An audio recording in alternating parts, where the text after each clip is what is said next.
are back.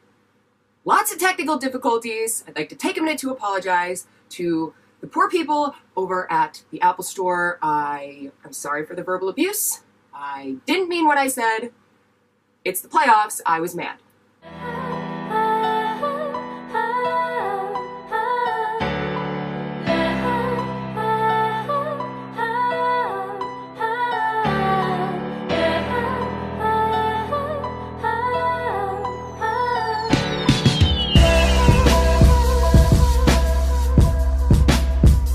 This one will stick with him forever.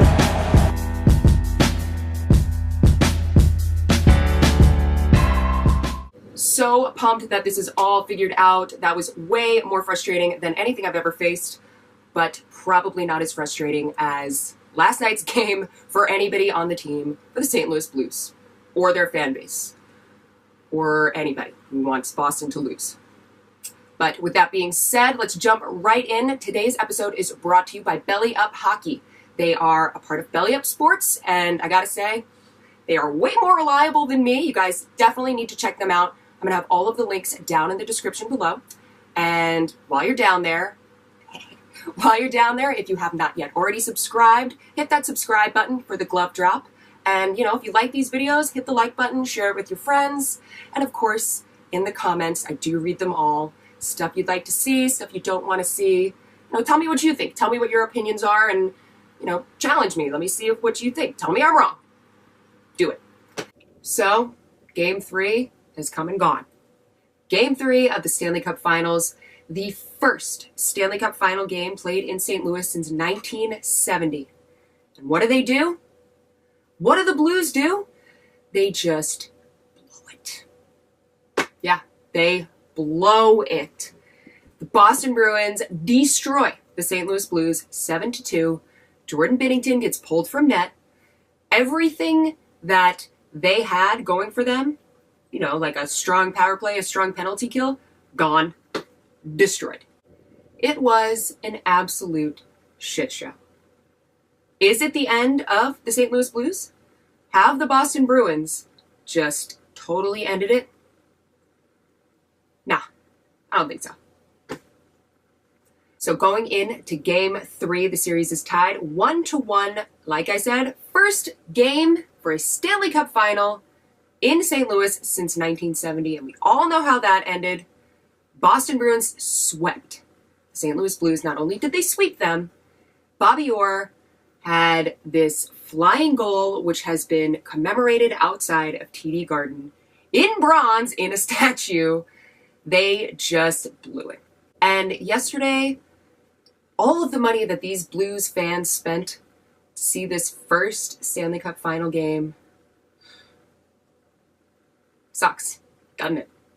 So yes, the Boston Bruins come up on top in a 7-2 win. They were outshot. They were outshot by the St. Louis Blues 29-24. However, the St. Louis Blues and any foundation that they had set, anything that they had done to prove that they had a very strong power play and penalty kill went out the window. They just, it's as if they forgot how to do anything with the special teams. For the St. Louis Blues, of course, they are missing Sundqvist after he was suspended for one game after a boarding call issued in Game 2. That boarding call ended in an injury on Boston Bruin Grzelcyk, who was out as well. Whether or not the absence of Sundqvist was one of the big factors in why they shit the bed, I don't know. He's not the biggest contributor for the team, but he obviously was somewhat of the foundation in their success to this point. He will be back for Game 4. And as I said, Jordan Binnington was pulled when the St. Louis Blues were down 5-1 with 5 minutes left in the second, and they put Jake Allen in. Will Binnington start in Game 4? Absolutely. If he doesn't start in Game 4, I quit hockey. I quit pretending I know how to play hockey at beer league and just getting really drunk, but then I also quit this.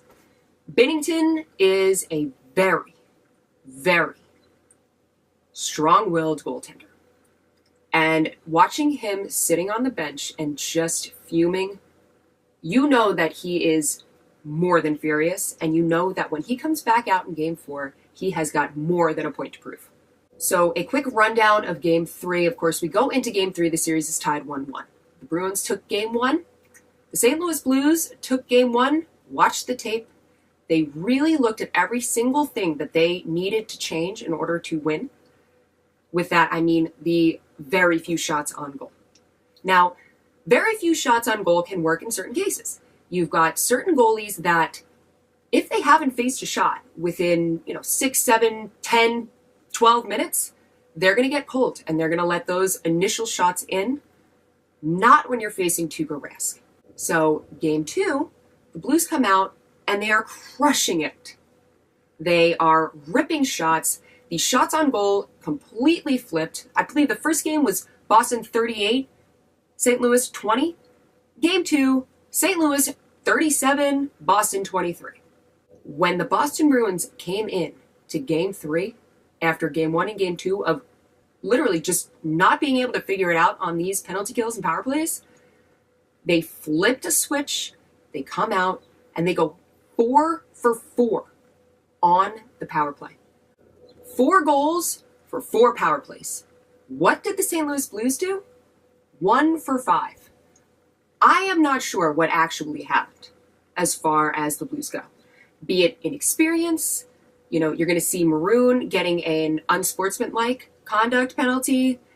He's normally got a decently level head, but as I've said before, just because you've had a decently level head in the past does not mean that you're going to be able to keep that.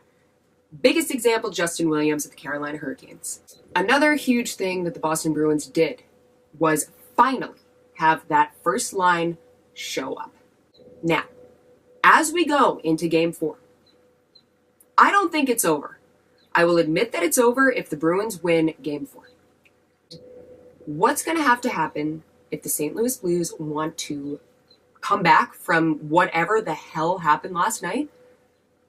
Get back to that very strong power play. Get back to that very strong penalty kill. Do not allow those frustrations to trickle down and just put you in a position where your head is not on the cup. Your head is on your emotions. As far as the Boston Bruins go, that first line, yes, they showed up last night. They need to make sure that they show up every single game from now on. It can't be inconsistent. It needs to be on point every game. Jordan Binnington, I don't know what happened last night, but if he can take his frustrations, take his emotions, and focus them on the goal, he will be just as efficient as he was during Game 2.